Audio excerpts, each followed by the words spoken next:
जय हिंद। आप सबका स्वागत करती हूँ मैं शशि द्विवेदी आपके अपने ही चैनल जिसका नाम है बायोसाइड। और हम लोग क्रोमोसोम को आज इसका डाइसेक्शन करेंगे, क्रोमोसोम्स के क्वेश्चन करेंगे, क्रोमोसोम की हिस्ट्री के बारे में जानेंगे, क्रोमोसोम के स्ट्रक्चर और इसका जेनेटिकल जो महत्व है उसके बारे में जानेंगे।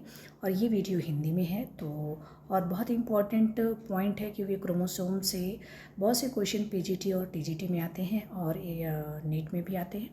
तो चलिए 50 क्वेश्चन मैं लेकर आई हूँ एक साथ सारे क्रोमोसोम से रिलेटेड सारे टॉपिक को कवर करते हुए। पहला क्वेश्चन आपके सामने है, क्रोमोसोम शब्द किन दो ग्रीक शब्दों से मिलकर बना है? तो बताइए। ये क्रोमा एंड सोम से मिलकर बना है। क्रोमा मतलब होता है रंग एंड सोमा मतलब बॉडी या शरीर। यूकैरियोट्स में क्रोमोसोम कोशिका के किस भाग में स्थित होता है?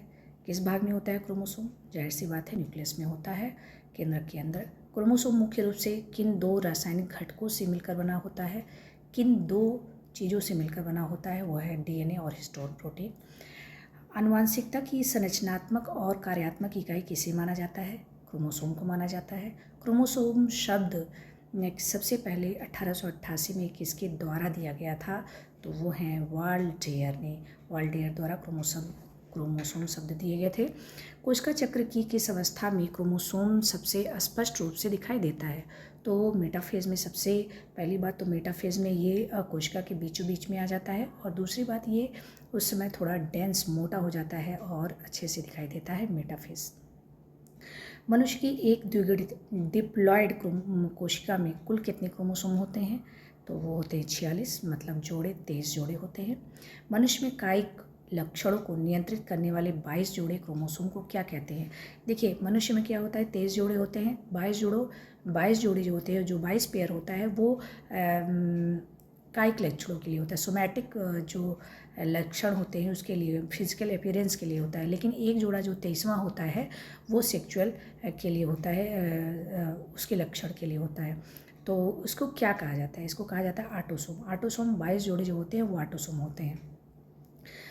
लिंग निर्धारण करने वाले 23वें जोड़े के क्रोमोसोम को क्या कहते हैं? यही अभी पूछा गया था कि 22 जोड़े जो होते हैं, 22वां जो 22 तक होते हैं वो किस लिए होते हैं? वो कायिक लक्षणों के लिए होते हैं। और 23वां जोड़ा किस लिए होता है? सेक्स डिटर्मिनेशन के लिए। सेक्स क्रोमोसोम या एलोसोम कहते हैं। वो जो 23वां जोड़ा होता है वही सेक्स डिटरमाइन करता है। एक मतलब पता चलता है कि वो फीमेल होगा या फिर मेल होगा। एक सामान्य महिला में सेक्स क्रोमोसोम का संयोजन क्या कहलाता है? तो उसको जो फीमेल होती है उसमें XX होता है और जो मेल होता है उसमें XY होता है। यही डिटरमाइन करता है कि मेल ही डिटरमाइन करता है, मेल क्रोमोसोम ही डिटरमाइन करता है कि जो बेबी है वो मेल होगा या फीमेल। एक सामान्य पुरुष में सेक्स क्रोमोसोम का संयोजन क्या कहलाता है? क्या होता है? XY। क्रोमोसोम की दो समान भुजाओं के जुड़ाव बिंदु को क्या कहते हैं? दो समान भुजाओं के मतलब ये जो भुजा है इसका जो जोड़ रहा है ये यहाँ पर, इसको क्या कहते हैं? क्रोमोसोम की दो सिस्टर क्रोमैटिड्स के इसको क्या कहा जाता है जहाँ पर ये जोड़ रहे हैं? तो इसको सेंट्रोमियर या प्राथमिक, वैसे सही है इंग्लिश में ही सेंट्रोमियर कहते हैं। और सेंट्रोमियर पर स्थित वह प्रोटीन डिस्क जहाँ स्पिंडल फाइबर जुड़ते हैं क्या कहलाता है? इसको कहते हैं काइनेटोकोर। जहाँ पर स्पिंडल फाइबर जुड़ते हैं काइनेटोकोर होता है। क्रोमोसोम की छोटी भुजा को किस अक्षर से दर्शाया जाता है? छोटी भुजा को क्या कहा जाता है? उसको पी आर्म कहते हैं। छोटी जो भुजा है उसको पी आर्म कहते हैं। क्रोमोसोम की लंबी भुजा को किस अक्षर से? तो क्यों? पी छोटा है, क्यों बड़ा है। ओके। क्रोमोसोम के सिरों को क्या कहा जाता है? उन्हें आपस में जोड़ने से बचाते हैं। क्रोमोसोम के सिरों को क्या कहा जाता है? जो उन्हें आपस में, मतलब जैसे जो क्रोमोसोम के सिरे हैं, जैसे ये सिरा है ना, तो ये आपस में ना जुड़े तो इसके लिए कौन इनको बचाता है? क्या बचाता है? इसको कहते हैं टीलोमियर। टीलोमियर क्या होता है?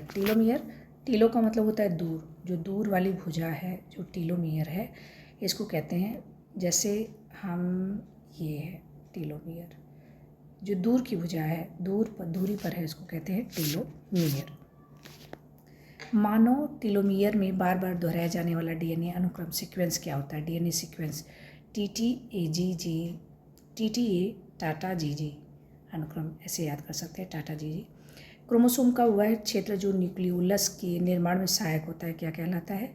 वो न्यूक्लियोलर ऑर्गेनाइजर रीजन या द्वितीयक संकीर्ण NOR कह सकते हैं, न्यूक्लियोलर ऑर्गेनाइजर रीजन कहते हैं इसको।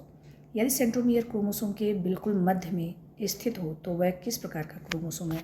वो कहा जा रहा है कि जो सेंट्रोमियर है, अब जैसे ये है सेंट्रोमियर, अब ये बिल्कुल जैसे ये है, ये बिल्कुल बीच में है, दोनों सिरा बराबर है। और कभी कभी ये क्या होता है कि ये इधर है और ये इधर, तो इस तरह से पूछा जा रहा है कि बिल्कुल मध्य में है, तो इसको क्या कहते हैं? इसको क्या कहेंगे? इसको कहते हैं मेटासेंट्रिक। मेटा का मतलब बीच में, सेंट्रिक का मतलब बीच में, क्रोमोसोम कहाँ है? बीच में। सॉरी, सेंट्रोमियर कहाँ है? बीच में है। सब मेटासेंट्रिक अब बीच में नहीं है, थोड़ा सा ऊपर होगा या नीचे, मध्य बिंदु से थोड़ा सा हटकर भुजा के समान। मतलब अब ये जो है ये यहाँ पर है और ये इस तरह से, ये क्या हो गया? अब मध्य बिंदु पर तो नहीं है, तो अब कहाँ पर है? ये असमान भुजाएं हैं इसमें, ठीक है। एक्रोसेंट्रिक क्रोमोसोम में सेंट्रोमियर कहाँ है? एक्रोसेंट्रिक में सेंट्रोमियर होगा एक सिरे के पास, बिल्कुल दूसरी भुजा, दूसरी, जैसे ये बहुत बड़ी हो गई ये, और ये एकदम ये छोटी हो गई, ऐसे बहुत ऊपर ऊंचाई पर एक्रोसेंट्रिक हुआ। ये क्लियर रहना चाहिए। किस प्रकार के क्रोमोसोम में सेंट्रोमियर बिल्कुल अंतिम छोर पर होता है? एक्रोसेंट्रिक में ऊपर, ठीक है, मतलब लंबी भुजा होगी। और पूछा जा रहा है सेंट्रोमियर कहाँ होगा? किसमें? एक्रोसेंट्रिक। हाँ, ये तो हो चुका है, बिल्कुल हो चुका है। किस प्रकार के सेंट्रोमियर बिल्कुल अंतिम छोर पर? टीलोमियर, ये देखिए यहाँ पर है, ऐसे है। अब कहाँ है? यहाँ पर है, ठीक है। तो इस तरह का क्या होता है? इसको टीलो, एकदम ऊपर है, टीलोम पर है। टीलो का मतलब ही दूर है, एकदम अंतिम छोर पर है, सेंटर बिल्कुल अंतिम छोर पर स्थित है, ठीक है। टीलोसेंट्रिक। मानव कैरियोटाइप में किस प्रकार के क्रोमोसोम अनुपस्थित होते हैं? कैरियोटाइप की बात हो रही है कि किस प्रकार का अनुपस्थित होता है, कौन सा क्रोमोसोम? तो वो होता है टीलोसेंट्रिक क्रोमोसोम, मतलब बहुत जो दूरी पर होता है क्रोमोसोम, अंतिम छोर पर होता है, वो नहीं पाया जाता है। क्रोमोसोम में DNA की अनुमानित मात्रा कितनी होती है? क्रोमोसोम में DNA 40 से 60% होता है।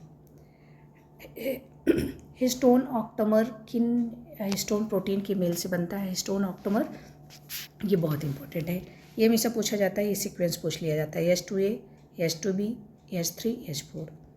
देखिए H2 और A के बाद B आता है, फिर 2 के बाद 3 आता है, 4, और A भी हट जाएगा, ठीक है। हमने ऐसे याद किया है, H2A, H2B, A के बाद B कर दिया, और 2 के बाद अब क्या आएगा? 3 के बाद आएगा 4, और उसके बाद B हटा देंगे, तो इतना याद रह जाता है, ठीक है।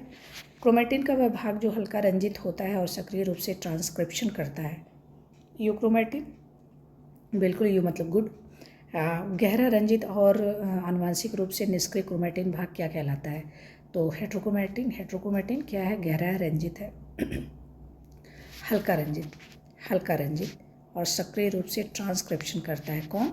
हेट्रोक्रोमेटिन, सॉरी क्या कन्फ्यूजन, यूक्रोमेटिन। हिस्टोन ऑक्टोमर किन हिस्टोन प्रोटीन के मेल से बनता है? वो होता है ये हम पढ़ चुके हैं। क्रोमेटिन का वह भाग जो हल्का रंजित, बहुत लाइट होता है, सक्रिय रूप से ट्रांसक्रिप्शन करता है, ट्रांसक्रिप्शन में भाग लेता है, वो होता है यूक्रोमेटिन, ठीक है। अगला है गहरा रंजित। क्या है? गहरा मतलब डार्क है, आनुवांशिक रूप से निष्क्रिय। क्रोमेटिन भाग क्या कहलाता है? निष्क्रिय है, ये ट्रांसक्रिप्शन आनुवांशिक रूप से क्या है? निष्क्रिय, हेट्रोक्रोमेटिन। जबकि यूक्रोमेटिन क्या है? वो सक्रिय है, ठीक है, वो हल्का है। हेट्रोक्रोमेटिन डार्क है। पॉलीटिन क्रोमोसोम की खोज 1881 में किसके द्वारा की गई थी? बहुत इंपॉर्टेंट है। तो ये है E.G. बाल्बियानी के द्वारा। E.G. बाल्बियानी के द्वारा ऐसे करके इसका स्ट्रक्चर होता है, बैंड लाइक स्ट्रक्चर इसमें होते हैं, ठीक है। ये पॉलीटिन E.G. बाल्बियानी द्वारा किया गया था, बहुत इंपॉर्टेंट है। पॉलीटिन क्रोमोसोम मुख्य रूप से किन जीवों की लार ग्रंथियों में पाए जाते हैं? तो यह ड्रोसोफिला में मेनली इसकी खोज हुई थी। ड्रोसोफिला और अन्य डिप्टेरियन कीटों के लार्वा में पाए जाते हैं। खोज किया था ड्रोसोफिला में। पॉलीटीन क्रोमोसोम के निर्माण की प्रक्रिया क्या है जिसमें कोशिका विभाजन के बिना डीएनए प्रतिकृत होता है? तो वह है एंडो रेप्लिकेशन या फिर एंडोमाइटोसिस। एंडोमाइटोसिस। पॉलीटीन क्रोमोसोम के निर्माण की प्रक्रिया की जिसमें कोशिका विभाजन के बिना ही, मतलब कोशिका विभाजन नहीं होता है लेकिन बिना डीएनए प्रतिकृत होती है, तो इसको क्या कहा जाता है? इसको कहा जाता है एंडो रेप्लिकेशन या एंडोमाइटोसिस। ठीक है। पॉलीटीन क्रोमोसोम में सक्रिय जीन संश्लेषण के कारण फूल कर बने उभार क्या कहलाते हैं? ये जो उभार है इसको क्या कहा जाता है? इसको बाल्बिनी रिंग कहा जाता है। क्रोमोसोम पफ या फिर बाल्बिनी रिंग कहा जाता है। बहुत इंपॉर्टेंट है ये। ठीक है। लैम्ब्रस क्रोमोसोम सबसे पहले किसके द्वारा खोजा गया था? लैम्ब्रस क्रोमोसोम को फ्लेमिंग ने खोजा था। लैम्ब्रस क्रोमोसोम सामान्यतः एक्चुअली फ्लेमिंग ने ही क्रोमोसोम को देखा था और लैम्ब्रस क्रोमोसोम को देखा क्योंकि बहुत बड़ा दिखाई देता है। लैम्ब्रस क्रोमोसोम सामान्यतः किन कोशिकाओं के अर्धसूत्री विभाजन की डिप्लोइड अवस्था में मिलता है? तो यह एम्फीबियंस और oocytes पक्षियों के oocytes में दिखाई देता है। ठीक है। कौन? लैम्ब्रस क्रोमोसोम के लूप का मुख्य कार्य क्या होता है? इसका मुख्य कार्य होता है एमआरएनए संश्लेषण या फिर ट्रांसक्रिप्शन कहते हैं। कैरियोटाइपिंग के लिए सेल डिवीजन को रोकने हेतु किस रसायन का उपयोग किया जाता है? कॉल्चिसिन का प्रयोग किया जाता है जो सेल डिवीजन को रोकते हैं। सेल डिवीजन इनहिबिटर भी कहा जाता है इसको। जी बैंडिंग तकनीक में किस रंजक स्टेन का उपयोग किया जाता है? जी बैंडिंग में जिएज्मा पिगमेंट का प्रयोग किया जाता है। जी बैंडिंग में क्रोमोसोम का कौन सा क्षेत्र गहरे रंग की डार्क बैंड प्रदर्शित करता है? जी बैंडिंग में तो एक डार्क और हल्के होते हैं तो उसको कहा जाता है एडेनिन थाइमिन रिच या फिर एटी रिच कहते हैं। एडेनिन थाइमिन जो डार्क होता है, एडेनिन थाइमिन हल्का, डार्क, लाइट, डार्क, तो इस तरह से होते हैं। तो एटी रिच जो एडेनिन थाइमिन रिच होता है जो वो ये होता है। ठीक है। रिवर्स बैंडिंग या फिर आर बैंडिंग में गहरे रंग की पट्टियाँ किस क्षेत्र को दर्शाती हैं? वो जीसी रिच दिखाती हैं ग्वानिन साइटोसिन। तो जो डार्क होती हैं वो एडेनिन थाइमिन को प्रदर्शित करती हैं। गहरे रंग के जो बैंडेज होते हैं एडेनिन थाइमिन को प्रदर्शित करते हैं। और रिवर्स बैंडिंग आर बैंडिंग में गहरे रंग की पट्टियाँ ग्वानिन एंड साइटोसिन को प्रदर्शित करते हैं। सी बैंडिंग तकनीक का उपयोग विशेष रूप से किसे चिन्हित करने के लिए किया जाता है? वो कॉन्स्टिट्यूटिव हेट्रोक्रोमैटिन और सेंट्रोमियर को बताने के लिए सी बैंडिंग होता है। क्यू बैंडिंग में उपयोग किया जाने वाला फ्लोरेसेंट रंजक कौन सा है? इसका नाम है क्विनाक्राइन मस्टर्ड। सी बैंडिंग हेट्रोक्रोमैटिन और सेंट्रोमियर। क्यू बैंडिंग किस लिए होता है? क्यू बैंडिंग में उपयोग होने वाला फ्लोरेसेंट क्या है? उसका नाम है क्विनाक्राइन मस्टर्ड। ओके। क्रोमोसोम की संख्या, आकार और आकृति का व्यवस्थित चित्रण क्या कहलाता है? इसको कहते हैं आइडियोग्राम। बहुत बार क्वेश्चन आया है। कोशिका विभाजन के दौरान सिस्टर क्रोमैटिड के पृथक्करण के लिए कौन सा भाग उत्तरदायी होता है? सेंट्रोमियर और काइनेटोकोर। म्यूटेशन और पुनर्संयोजन रिकॉम्बिनेशन का आधार कौन सी संरचना होती है? वो होती है क्रोमोसोम, इसमें डाउट नहीं है। हिस्टोन प्रोटीन पर कौन सा विद्युत आवेश होता है? ये इंपॉर्टेंट है। ये पॉजिटिव आवेश होता है, पॉजिटिव चार्ज होता है हिस्टोन प्रोटीन पर। क्रोमोसोम में मौजूद डीएनए और प्रोटीन का जटिल जाल क्या कहलाता है? इसको क्रोमैटिन कहते हैं। कौन से एंजाइम टेलोमियर की लंबाई को बढ़ाने या बनाए रखने का काम करता है? ये होता है टेलोमरेज। टेलोमरेज एंजाइम क्या करता है? क्रोमोसोम की लंबाई को बढ़ाने या फिर बनाए रखने का काम करता है। पॉलीटीन क्रोमोसोम में वह बिंदु जहाँ सभी क्रोमोसोम गुणसूत्रों के सेंट्रोमियर जुड़े होते हैं क्या कहलाता है? इसको कहते हैं क्रोमोसेंटर। क्रोमोसोम पफिंग प्रक्रिया किस आणविक प्रक्रिया का प्रत्यक्ष प्रमाण है? ये जीन अभिव्यक्ति या फिर ट्रांसक्रिप्शन का प्रमाण है। हिस्टोन प्रोटीन में किस एमिनो एसिड की प्रचुरता होती है? हिस्टोन प्रोटीन में लाइसिन और आर्जिनिन की प्रचुरता होती है। तो हमने पूरे 50 क्वेश्चन किए हैं और ये हमने इस क्रोमोसोम से आने वाले सारे क्वेश्चंस को एक साथ किया है। तो मुझे नहीं लगता है इसको करने के बाद आपकी क्रोमोसोम से कोई क्वेश्चन छूटेंगे। इंपॉर्टेंट जो पॉइंट्स होते हैं, फैक्ट होते हैं, जो एरिया होता है, सेगमेंट होता है क्रोमोसोम से आने वाला, क्रोमोसोम का स्ट्रक्चर, उसके टाइप्स, पॉलीटीन एंड लैम्ब्रस और डिफरेंट टाइप एक्रोसेंट्रिक में मेटासेंट्रिक, टेलोसेंट्रिक, इन सभी जगहों से और इनकी डिस्कवरी से को लेकर हमने पूरा 15 मिनट में कर लिया इसका डायसेक्शन। तो आप पढ़ते रहिए, हंसते रहिए, मुस्कुराते रहिए। अगले वीडियो में मिलेंगे। Thank you. जय हिंद।